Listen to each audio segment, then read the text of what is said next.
Olá, alunos! Então, mais uma explicação. Agora falaremos um pouquinho da disciplina de matemática. Então, o livro é Buriti mais Matemática, quarto ano.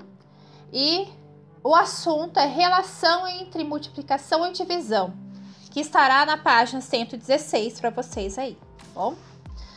Então, 1. Observe os vasos com as flores e depois responda as questões. Então, nós temos aqui os vasos com as flores. Vocês irão contar, né, quantos tem aqui.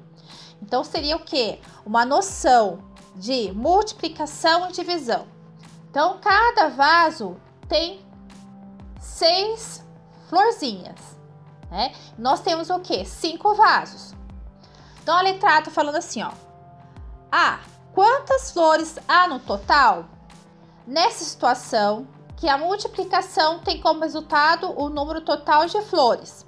Então, vocês irão colocar o número total de flores e qual é como a professora acabou de falar para vocês, qual é a operação, né? Qual é a operação matemática que tem relação com esse resultado.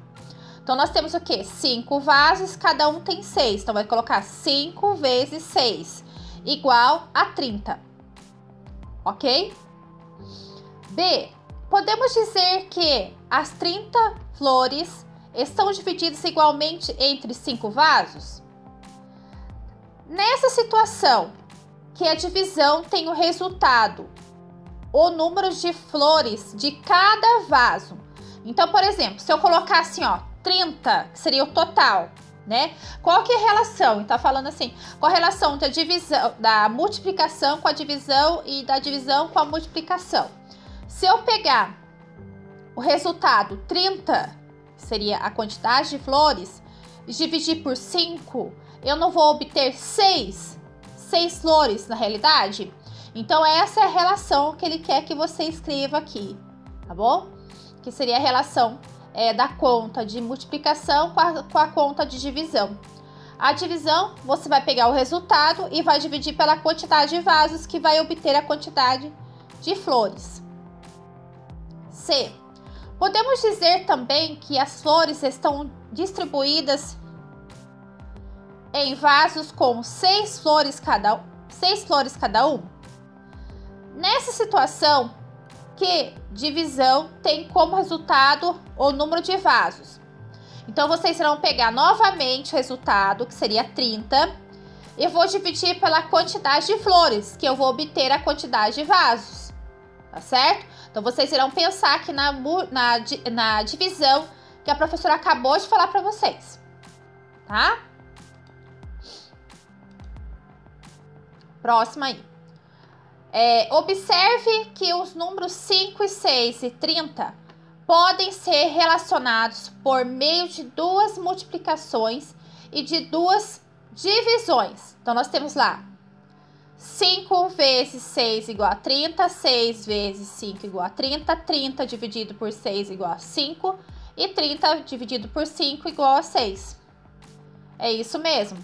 Então, qual que é a relação, né? Vocês irão colocar a relação entre esses números, que seria a relação que está escrito aqui, né? Para vocês observarem aqui no caso. Tem muita relação, né? Aqui no caso trocou, fez a troca, mas o número do resultado foi o mesmo. E aqui eu peguei o resultado, dividi por número de flores, obtive o número de vasos. Depois eu peguei o resultado, dividi por número de vasos e obtive o número de flores, né? 2. Escreva 2 multiplicações de 2 divisões, usando somente os 3 números em cada caso, sem repeti-los. Então, letra A, 2, 5 e 10. Então, vocês vão fazer essas continhas, né? No caso aqui, ele teve como exemplo do vaso. Vocês irão fazer a continha assim. Vai fazer, por exemplo, 2 vezes 5 igual a 10, né? 5 vezes 2 igual a 10. Depois vai fazer a divisão. 10 dividido por 2 igual a 5. E 10 dividido por 5 igual a 2. Então, é igual essa relação que vocês tem aqui na observação, né? Vocês irão fazer aqui também, tá bom? Então eu peço para começar o estudo, né? Eu já pedi para vocês nas aulas anteriores, vocês tenham aí em mãos a questão da tabuada, tá bom? É muito importante para o estudo desses conceitos, tá bom? Então, até a próxima aula e a próxima explicação. Tchauzinho!